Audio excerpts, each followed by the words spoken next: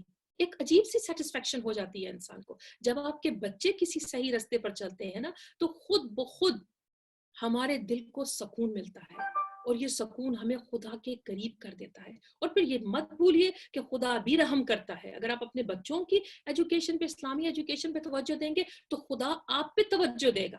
خدا آپ کے لیے تمام راہیں آسان کر دے گا, اور اس طرح آپ آگے سٹیپ بائی سٹیپ بڑھتے رہیں گے. اور یہ یاد رکھیے کہ کوئی بھی, اٹس نیور ٹو لیٹ, کبھی یہ لیٹ نہیں ہوتا. آپ بہت زیادہ اس چیز کے لیے تیاری کریں. اگر آپ کے پاس مدرسے نہیں ہیں تو آپ آن لائن کلاسز اٹینڈ کریں. اگر مدارس نہیں ہیں آپ کے پاس تو آن لائن آج کل بہت کچھ ہمارے پاس موجود ہے. دیکھیے آج کل زوم پہ لیکچرز ہیں, ہم پوری دنیا میں بیٹھے ہوئے دیکھ رہے ہیں. آپ لوگ, ہم کہاں پہ ہیں اور کہاں سے سب دیکھ رہے ہیں. تو ان چیزوں سے فائدہ. اور اگر نہیں کوئی ایسا سلسلہ تو ارینج کریں, ایسا کریں تاکہ ہمارے بچے, ہماری قوم ادھر سے ایک سٹیپ آگے ہم امام کے لیے بڑھنا شروع ہوں. کیونکہ امام کو بچوں سے محبت ہے, جوانوں سے بہت محبت ہے.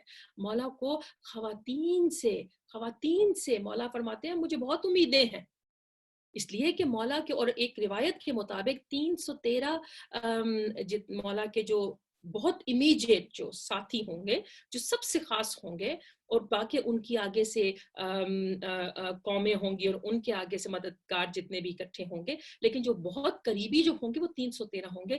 ایک روایت کے مطابق ان 313 میں سے 17 عورتیں ہیں, ایک روایت کے مطابق 50 عورتیں اس میں ہوں گی. آپ خود سوچیے, 313 مردوں میں سے 50 یا 17 عورتیں ہیں جو مولا کے قریب ہوں گی. مولا ان کو, یہ ہم سے کیا ایکسپیکٹ کر رہے ہیں مولا کہ ہم کریں؟ ہمیں چاہیے کہ ہم اب اس جگہ پر پہنچے, تفکر کریں, غور کریں. مولا خدا یہی تو کہہ رہا ہے کہ تمہارے لیے جو میں دنیا سجا دی ہے, کیوں سجائی ہے؟ تاکہ تم یہ یقین کرو کہ تمہارا رب تمہیں ملے گا. اور رب کیسے ملے گا؟ سوچئے, رب نے کیسے ملنا ہے؟ رب کا قرب کیسے ملے گا؟ کہ جب ہم اس کے حبیب سے محبت کریں گے. خدا نے بہت آسانی سے, بہت ایزی لفظوں میں بتا دیا ہمیں کہ ایک قرآن میں ایک آیہ مبارکہ میں خدا نے کیا فرمایا, بسم اللہ الرحمن الرحیم, قل ان کنتم تحبون اللہ فاتبعونی یحببکم اللہ ویغفر لکم ذنوبکم واللہ غفور الرحیم. کہ اگر تم یہ کہتے ہو, دیکھیے تقوی وہی اختیار کرنا چاہتا ہے جو اپنے رب سے محبت کا دعویٰ کرتا ہے. خدا کہہ رہا ہے قل ان کنتم تحبون, اے میرے حبیب تم کہہ دو ان کو, اس کو کہو, کس کو؟ کہ ان لوگوں کو کہ جو یہ دعویٰ کرتے ہیں. دعویٰ کیا کر رہے ہیں؟ کہ ہمیں اپنے رب سے محبت ہے. قل ان کنتم, اگر تم محبت کرتے ہو اپنے رب سے تو کیا کرو؟ فاتبعونی, میرا اتباع کرو, میری پیروی. کس کی؟ رسول کی. تو کیا ہوگا؟ یحببکم اللہ, اللہ تم سے محبت کرنے لگے گا. اللہ تم سے محبت کرنے لگے گا, اور پھر تمہارے وَيَغْفِرْ لَكُمْ ذَنُوبَكُمْ وَاللَّهُ غَفُورٌ رَحِيمٌ, کہ وہ تمہارے گناہوں کو بخش دے گا. لیکن ضروری ہے, اگر تم نے, اب اس ساری سپیچ کا لب لباب کیا ہے؟ کہ اپنے رسول کا اتباع اور ان کی پیروی کریں. فقط یہ نہیں ہے کہ آپ خدا کا قرب حاصل کر لیں گے, ہم بس اللہ کافی ہے, حسبنا اللہ کتاب اللہ, حسبنا کتاب اللہ, ہمارے لیے کتاب کافی ہے. کتاب کافی نہیں ہے, کتاب کے ساتھ کتاب کے وارث بھی ہونے چاہیے. رسول نے, ہم اگر رسول کا اتباع کرتے ہیں, رسول کی پیروی کرتے ہیں, تو کیا ہوتا ہے کہ ہم بہت زیادہ اس میں ذہن لگا دیتے ہیں کہ بس رسول ہے. لیکن رسول کیا کہہ رہے ہیں کہ اگر میں تم میں موجود نہیں ہوں تو میرا پیغام اگلی جنریشن کو کیسے پہنچے گا؟ من کنت مولا ہو فہذا علی مولا, کہ جس کا میں مولا ہوں اس کا علی مولا ہے. تو تم کیا کرو کہ میرے علی کو اپنا مولا بناؤ, میرے بعد جس کا مولا میں ہوں. اگر میں آدم کا مولا ہوں تو علی بھی اس کا مولا ہے. اگر میں تمام نبیوں کا مولا ہوں، 1,24,000 نبیوں کا مولا ہوں، یقیناً رسول ہیں جو سردار ہیں، جو خاتم النبیین ہیں، تو پھر میں ان کا مولا ہوں، تو پھر اس کا مطلب یہ ہے کہ علی بھی ان کا مولا ہے، میرا مولا بھی ان کا مولا ہے. اسی طریقے سے جو دنیا میں، کائنات میں جو کچھ بھی ہے، یہ پہاڑ، یہ زمین، یہ آسمان، یہ سورج، یہ چاند، یہ ستارے، جس کا مولا میرا رسول ہے، ان کے اس کے مولا میرے مولا کائنات ہیں. تو اس کا مطلب یہ ہے کہ اگر اتباع کرنا ہے تو رسول صلی اللہ علیہ وآلہ وسلم اور آل رسول کا اتباع کرو، اس لیے کہ انہی کی اطاعت میں خدا کی محبت ہے. خدا محبت کرنے والا ہے تم سے. کیوں؟ اس لیے کہ خدا ان ہستیوں کی اطاعت میں اپنی اطاعت کو، اپنی محبت کو رکھتا ہے. تو مومنات اس بات کو ذہن میں رکھیے کہ ان ہستیوں کے بغیر، اسی لیے تو رسول خدا صلی اللہ علیہ وآلہ وسلم نے فرمایا کہ بھلے کوئی جتنے بھی نمازیں پڑھ لے، ساری زندگی نمازیں پڑھے، بھلے وہ سارے سال کے روزے رکھے، بھلے وہ حج، اس نے کتنے حج پیادہ کیے ہوں، زکوٰۃ دیتا ہو، خمس دیتا ہو، اگر حج کرتے ہوئے وہ صفا و مروہ کے درمیان مر جائے، اس حد تک حاجی ہو، لیکن اس کے دل میں میرے علی کی محبت نہیں ہے، تو اس کی ساری عبادتیں اس کے منہ پر دے ماری جائیں گی. اس کا کیا مطلب ہے؟ کہ متقی ہونے کے لیے ضروری ہے کہ امام المتقین ہمارے دل میں ہوں. اور مومنات، جب اب امام کی حدیث کی طرف آئی، اور انشاءاللہ اسی پہ ہی ہمارا یہ جو لیکچر ہے وہ اختتام ہوگا، کہ امام نے یہی فرمایا کہ جب تم سے پوچھا جائے گا کہ آپ کا امام کون ہے، تو تم کس منہ سے کہو گے کہ میرا امام علی ہے؟ صرف زبانی علی تھے تمہارے امام؟ کیا وہ امام المتقین نہیں تھے؟ تو تمہارا تقوی کہاں پر ہے؟ تمہاری نماز ہے، تمہارا سب کچھ کہاں ہے؟ اگر تم نے اپنے امام کو اپنا امام نہیں مانا، تو اس کا مطلب یہ ہے کہ تم اپنے امام کے راستے پر نہیں چلے. یہی وجہ ہے کہ تم نے، وہ ہمارے سامنے یہ تمہاری تمام باتیں آ گئیں کہ تم نے امام کو فقط زبان سے امام کہا، ان کے راستے پر نہیں چلے. یہی بات ہے مومنان. اور پھر مولا فرما رہے ہیں امام زین العابدین علیہ السلام، جہاں سے میں نے بات شروع کی تھی ان کے خطبے سے، کہ مولا فرماتے ہیں کہ کہاں پر جوانی لگائی، کہاں پر تم نے دنیا میں جو تمہیں مال دیا وہ خرچ کیا، اور جو مال دیا کیا وہ حلال مال تھا یا حرام طریقے سے کمایا؟ ابھی آج صبح میں کسی سے بات کر رہی تھی، اور وہ مجھ سے پوچھ رہے تھے کہ یہ بتائیے کہ یہ جو آف لائسنس بزنس ہے، یہ ہمارے کاروبار ہیں ایسے، تو کیا یہ حلال ہے یا حرام؟ اب آپ اپنے دل سے پوچھئے کہ جہاں پر شراب بکتی ہو وہ جگہ حلال ہے کہ حرام ہے؟ وہ روزی حلال ہے کہ حرام ہے؟ حرام ہے. ہمارے لیے وہ حرام ہے، وہ کاروبار ہمارے لیے ٹھیک نہیں ہے، وہ رزق حرام ہے. اب اگر کسی کے بچے بگڑ جاتے ہیں تو اس کا مطلب یہ ہے کہ اس کا دسترخوان پاک نہیں ہے. امام کا فرمان ہے کہ اگر انشاءاللہ اس پہ میں بہت مفصل گفتگو ہوگی اگلے ہفتے، کیونکہ ہمارا جو پروگرام ہے وہ آج اس ہفتے کا لاسٹ پروگرام ہے. اس کے بعد فرائیڈے کو پروگرام ہے، نہیں ہمارا فرائیڈے کو جی ہاں مجلس ہے، اور پھر اس کے بعد سنڈے، منڈے، ٹیوزڈے اگلا نیکسٹ ویک جو ہے پھر ہمارے یہ لیکچرز دوبارہ ہوں گے. تو اس میں یہ ہے کہ انشاءاللہ اگلے لیکچرز میں اس چیز کو ضرور بیان کروں گی. لیکن آپ یہ بتائیں کہ امام جو فرما رہے ہیں کہ کسی نے پوچھا کہ مولا میرا بچہ خراب ہو گیا، وہ بگڑ گیا، تو مولا نے فرمایا اپنے دسترخوان کو دیکھو، اگر اس میں حرام ہے تو پھر تمہارا بچہ تمہارے قابو میں کیسے آئے گا؟ کیونکہ اس کا ایک ایک سیل، اس کا ایک ایک خلیہ حرام سے بن رہا ہے، خون حرام جا رہا ہے. تو وہ کیسے تم اس سے ایکسپیکٹ کر سکتے ہو کہ وہ تمہارا متی ہو یا تمہاری بات کو سنے؟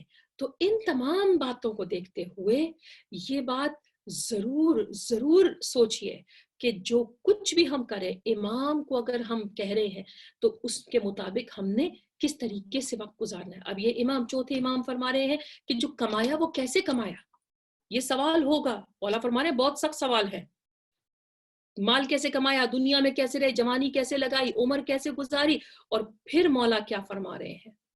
مولا فرماتے، اور مومنات یہ خوبصورت بات، مولا فرماتے ہیں کہ یہ تمہارا امتحان ہوگا، اور میں نے تمہیں امتحان سے پہلے پرچہ تمہارے سامنے رکھ دیا. کہتے ہیں نا کہ وہ پیپر آؤٹ ہو جاتا ہے. ہاں کتنا خوش ہوتے ہیں ہم اگر کسی بچے کتنے خوش ہو جائیں, اسٹوڈنٹس کتنے خوش ہو جائیں کہ امتحان کل ہے اور آج پتہ چل جائے کہ امتحان میں کیا آنا ہے. مولا نے یہی فرمایا. مولا نے فرمایا تمہارے امتحان سے پہلے میں نے تمہیں بتا دیا کہ اس امتحان میں کیا آنا ہے, تو اپنے جواب ابھی سے تیار کر لو. اللہ اکبر. ان جوابوں کو تیار کرو تاکہ جب تمہارے امتحان کا وقت آئے تو اس میں کامیاب ہو جاؤ. کتنے کریم ہے خدا کہ جس نے ہمیں ایسے ہادی دیے. کتنا کریم ہے خدا, کتنا رحیم ہے, کتنا رحمان ہے. وہ کتنی محبت کرتا ہے ہم سے. وہ چاہتا ہے کہ ہم اس کے ثواب سے, اس کے نعمتوں سے, جو دنیا کی نعمتیں نہیں میں بات کر رہی, دنیا کی نعمتیں بھی ملتی ہیں, لیکن آخرت کی نعمتوں سے ہم فائدہ حاصل کریں. اسی لیے خدا ہمارے ہادی اتنے خوبصورت, اتنے مکمل ہادی خدا نے ہمارے لیے بھیجے جو ہر لمحہ ہمارے ساتھ ساتھ ہیں. تو مومنات ہمیں کوشش کرنی چاہیے کہ ہم ان تمام باتوں کو اپنے ساتھ لے کر چلیں, اپنے وقت کے امام کو اپنے سامنے رکھیں, کیونکہ ہمارے وقت کے امام ہمیں ہر لمحہ دیکھتے ہیں. جانتے ہیں مولا کیا فرماتے ہیں؟ مولا فرماتے ہیں تمہارے دل سے نکل کر بات تمہارے لب تک نہیں پہنچتی, اور ہمیں پتہ ہوتا ہے, ہمیں تم سے زیادہ تمہارے بارے میں پتہ ہے. یہ مولا آپ کے وقت کے امام فرماتے ہیں. اور مولا فرماتے ہیں کہ اگر تمہیں یہ پتہ چل جائے کہ میں تم سے کتنی محبت کرتا ہوں, تو تم میری جدائی میں اپنے کلیجوں کو پھاڑ دو, ختم کر دو اپنے کلیجے. اگر تمہیں یہ پتہ چل جائے کہ تمہارا امام تم سے کتنی محبت کرتا ہے. مولا مومنات اس کے بدلے میں ہماری کتنی محبت ہے مولا کے لیے. ہم تو ایک دنیا کی برائی چھوڑ بھی نہیں سکتے, ہم اپنے کوئی چیز چھوڑ ہی نہیں سکتے امام کے لیے. ہم امام کو خوش کرنے کے لیے نماز کو وقت پہ نہیں پڑھ سکتے, تو ہم باقی کیا کام کریں گے؟ اگر امام بلائیں گے تو ہم کس طرح, آپ کیسے ایکسپیکٹ امام کیسے کریں ہمیں؟ جب لبیک کہیں گے, جب مولا ہمیں بلائیں گے تو ہم لبیک کیسے کہیں گے؟ اچھا ایک اور بات جو کل میں نے جس طرح کل کہا تھا نا کہ ہم الاجل کہتے ہیں, بس اسی بات پہ انشاءاللہ ہم بات کو ختم کریں گے کہ ہم الاجل کہتے ہیں. میں نے کل یہی بات کی تھی کہ اگر امام آ جائے تو کیا کریں گے. ایک سوال جو آپ نے کبھی سوچا کہ ہم کہتے ہیں کہ مولا جب آپ آئیں تو ہم آپ کے چہرے کی زیارت کریں, مولا آپ آئیں تو ہم آپ کی آواز سنیں, یعنی آپ آواز دیں گے تو ہم لبیک کہیں گے. یہی ہے نا ہمارا, یہی عقیدہ ہے کہ ہم مولا کی آواز پہ لبیک کہیں گے اور ہم مولا کے چہرے کی زیارت. مومنات کیا گارنٹی ہے کہ آپ مولا کے چہرے کی زیارت کریں گے؟ کوئی مجھے یہ گارنٹی دے دے کہ جب مولا آئیں گے تو ہم مولا کو دیکھ پائیں گے. مرنے کی بات نہیں کر رہی, یہ مولا کا وعدہ ہے. اگر تم دعائے احد پڑھو 40 دن تک پڑھو, تمہاری قبروں سے تمہیں اٹھا لوں گا. دعائے احد کو مت چھوڑیے گا. انشاءاللہ کل میں کچھ اذکار کا ذکر کروں گی جو تاکیبات ہیں, انشاءاللہ ہم ان پہ توجہ دیں گے نیکسٹ اپنے پروگرام میں. کل تو نہیں ہے پروگرام لیکن نیکسٹ پروگرام میں. اب کیا ہے کہ یہ بتائیے کہ ہمارے وقت کے امام کی چہرے کی زیارت کا کیا یقین ہے آپ کو؟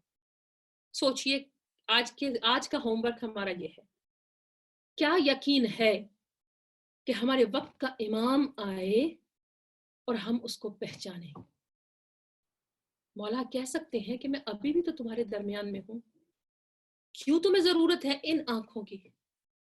تم میرے قرب کو اپنے دل کی آنکھوں سے کیوں محسوس نہیں کرتے اس دور میں, اب جب غیبت کا زمانہ ہے, جب ہمارا مولا ہمیں نظر نہیں آ رہا؟ مولا فرماتے ہیں میں تم سے ملاقات کو تیار ہوں, کوشش تو کرو. کیا گارنٹی ہے کہ مولا جب آواز دیں گے تو ہم اس آواز کو سنیں گے؟ بتائیے کیا گارنٹی ہے آپ کے پاس؟ کوئی گارنٹی نہیں. وہ کان جو ہر وقت میوزک سنتے رہے, وہ کان جو ہر وقت جھوٹ سنتے رہے, وہ کان جو ہر وقت غیبت, وہ زبان جو ہر وقت لوگوں کی برائی کرتی رہی, وہ زبان جو تکبر بولتی رہی, وہ زبان کے جو بد کلامی کرتی رہی, وہ زبان کے جو ہر وقت لوگوں کے خلاف رہی، خدا کی حمد و ثنا کے بغیر وہ کچھ اور کرتی رہی، وہ زبان کیسے لبیک کہے گی؟ وہ کان کیسے سنیں گے آوازوں کو، امام کی پاک آواز کو، کہ جو اتنے محو ہیں دنیا میں؟ اپنے کانوں کو گناہوں سے بچائیں. روزے کا مقصد یہ ہے، فقط زبان اپنے پیٹ کو خالی نہیں کرنا ہے. یہ روزہ آپ کے ہاتھوں کا بھی ہے، یہ روزہ آپ کی آنکھوں کا بھی ہے، یہ روزہ آپ کے دل کا بھی ہے، یا روزہ آپ کے تمام جسم کے ساتھ ساتھ آپ کے تمام پورے جسم کا روزہ ہے. یہ فقط پیٹ کو خالی رکھنے کا روزہ نہیں ہے. یہ آپ کا روزہ جو ہے، یہ اپنی آنکھوں کو بچائیں حرام کاموں سے، اپنی زبان کو بچائیں حرام کاموں سے، اپنے ہاتھوں کو بچائیں حرام کام کرنے سے، تاکہ آپ کا رب آپ سے راضی ہو. اور فقط رمضان کے لیے نہیں، یہ تو پریکٹس ہے رمضان کی، خدا نے دی ہمیں ٹائم دیا کہ جلدی سے اس میں اپنے آپ کو ڈی ٹاکس کر لو ان تمام غلاظتوں سے، تاکہ تم جب رمضان کا مہینہ گزر جائے تو تم نکھر کے سامنے آؤ، ایسے آؤ جیسے ایک بچہ اپنے ماں کی پیٹ سے باہر آتا ہے. مومنات، اسی عزم کے ساتھ ہم یہ دعا کرتے ہیں کہ خدا ہمیں اپنی معرفت نصیب فرما. اے اللہ تو ہمیں اپنا قرب نصیب فرما، ہمیں تقوی کے اس درجے پر رکھ اے اللہ کہ جو تو ہمیں تیری زیارت کرا دے دل کی آنکھوں سے، ہم تیرے قرب کو محسوس کریں، ہم تیرے حبیب کے قرب کو محسوس کریں، ہم آل رسول صلی اللہ علیہ وآلہ وسلم کے قرب کو محسوس کریں. ہمیں ایسا متقی اور پرہیزگار بنا دے کہ ہم تیرے قریب ہونا شروع ہو جائیں، ہم تیرے اس منزل پر پہنچ جائیں جہاں پہ اگر ہمیں غلاظتوں میں بھی پھینک دیا جائے تو ہم اس یقین کے ساتھ اٹھیں کہ ہمارا ایمان متزلزل نہیں ہوگا، ہم وہاں سے ہٹیں گے نہیں. یہ دعا کریں کہ مولا ہم سب پہ رحم فرما، تو رحیم ہے، تو کریم ہے. میرے مولا ہماری زبانیں گناہگار ہیں، مولا تو ہمارے گناہوں کو بخش دے، ہمارے اعمال کو قبول فرما. اس مہینے میں جو ہم اعمال کریں وہی اعمال ہمارا زاد راہ بن جائیں، وہی اعمال ہماری زندگیوں کو سنوارنے کا طریقہ بن جائیں اور ذریعہ بن جائیں. میرے اللہ سب کو اپنی امان میں رکھ، جتنے بھی بیمار ہیں، کل مومنین اور مومنات اور جنہوں نے میرے ذمہ دعائیں لگائیں، مولا ان کو صحت کلی عطا فرما. آنٹی ممتاز کو صحت کلی عطا فرما. مولا سب کے والدین کا سایہ ان پر قائم رہے، اور جو دنیا سے والدین جا چکے ہیں مولا ان کو جوار رحمت میں جگہ دے. یہ سب دعا کریں کہ مولا میرے والدین کو بھی صحت کلی عطا فرمائے. اور آج جو کچھ بھی میں ہوں وہ اپنے والدین، اپنی والدہ، اپنے والد کی وجہ سے ہوں. خدا ان دونوں کو صحت دے، زندگی دے، اور ہماری ملاقاتیں ہم سب کی جن جن کے والدین حیات ہیں بار بار ملاقات کرائیں. اس کے علاوہ یہ دعا کریں کہ مولا جتنے بھی ہمارے مومنین اور مومنات ہیں ان کی جو مشکلیں ہیں ان کو آسان کر دے. اے میرے مولا جن کی اولاد نہیں ہے، مجھے اسپیشلی کسی بہن نے یہ کہا ہے کہ میں ان کے لیے دعا کروں، میرے اللہ تو ان کی گود کو بھر دے. مولا ان کو اولاد عطا فرما، وہ اولاد کے جو ان کے لیے فخر اور عزت کا باعث ہو. مولا جن کی اولادیں ان کی گود میں کھیل رہی ہیں ان کو صراط مستقیم پر، ہم سب کی اولاد کو صراط مستقیم پر رہنے کی اور چلنے کی توفیق عطا فرما. اے اللہ تو ہم سب پہ رحم فرما. میرے مولا ہمارے وقت کے امام کا ظہور ہو جائے، مولا ان کے پاک چہرے کی زیارت کرا دے. میرے مولا ہمیں ہماری آنکھوں سے وہ پردے ہٹا دینا، گناہوں کے پردے، تاکہ ہم اپنے وقت کے امام کو دیکھ سکیں، ان کے چہرے کی زیارت کر سکیں. اے اللہ تو میرے مولا کی زیارت ہمیں کروا. میرے مولا ہمارے سماعتوں سے وہ پردے ہٹا دینا گناہوں کے، کہ ہم اپنے وقت کے امام کی آواز کو سن سکیں، اور زبان کی جو گناہ ہے ان کو ختم کر دے، تاکہ ہماری زبان پاک ہو کر اپنے وقت کے امام کی آواز پر لبیک کہہ سکے. اے میرے اللہ تو ہمیں ویسا بنا دے جیسا تو چاہتا ہے. اے میرے اللہ تو ہمیں ویسا بنا دے جیسا تو چاہتا ہے، اور اپنے وقت کے ہمارے جو وقت کے امام ہیں ان کی سلامتی ہو، اور مولا آپ کا ظہور جلدی ہو جائے. اللہ